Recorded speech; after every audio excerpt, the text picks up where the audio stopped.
తెలంగాణలో కాంగ్రెస్ ఏలుబడి నడుస్తుంటే దేశంలో బీజేపీ సర్కార్ నడుస్తుంది. ఢిల్లీలో షేయ్ గుర్తు ప్రతిపక్షం అయితే ఈడ అధికార పక్షం.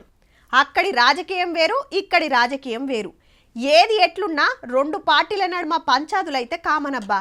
ఢిల్లీ లెవెల్లో ఎంపీలు కొట్లాడితే రాష్ట్రంలో ఎమ్మెల్యేలు ఫైటింగ్ చేస్తారు.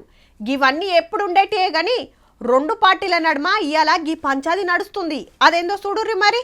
గాంధీ భవన్ కాడ పోలీసులే, బీజేపీ ఆఫీస్ కాడ పోలీసులే. ఈడ ఈళ్లను బయటికి రానియలే, ఆడ ఆళ్లను గల్లి దాటనీయలే. గేట్లు గుంజుడు, బారికేడ్లు పెట్టుడు. ఇంతకు లొల్లేందంటే నేషనల్ హెరాల్డ్ కేసులా సోనియా గాంధీ, రాహుల్ గాంధీ మీద తప్పుడు కేసులు పెట్టి సెంటరోళ్లు కుట్రలు చేస్తున్నారని తెలంగాణ అంతటా బీజేపీ ఆఫీసుల ముంగట ధర్నాకు డిసైడ్ చేసింది కాంగ్రెస్ పార్టీ.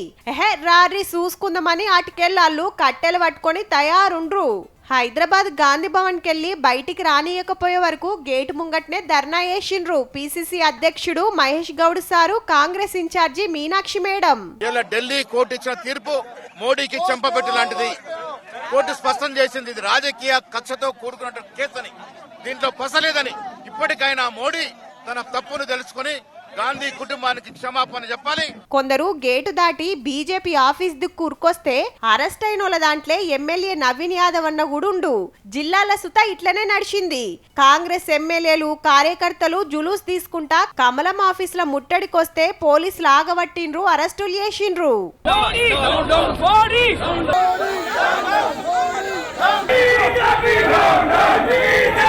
ఇది ఢిల్లీలో పార్లమెంటు ముంగట కాంగ్రెస్ పెద్దల ర్యాలీ. ఉపాధి హామీ పథకానికి గాంధీ తాత పేరు తీసేసినందుకు లొల్లైతాంది. గాడ్సే ఎవరైతే ఆర్ఎస్ఎస్ మెంబర్ ఉండేనో వారు మహాత్మా గాంధీని క్రూరంగా చంపడం జరిగింది. మళ్ళీ ఈరోజు మహాత్మా గాంధీ గారిని మోడీ ప్రభుత్వము పార్లమెంట్లో చంపడం జరిగింది.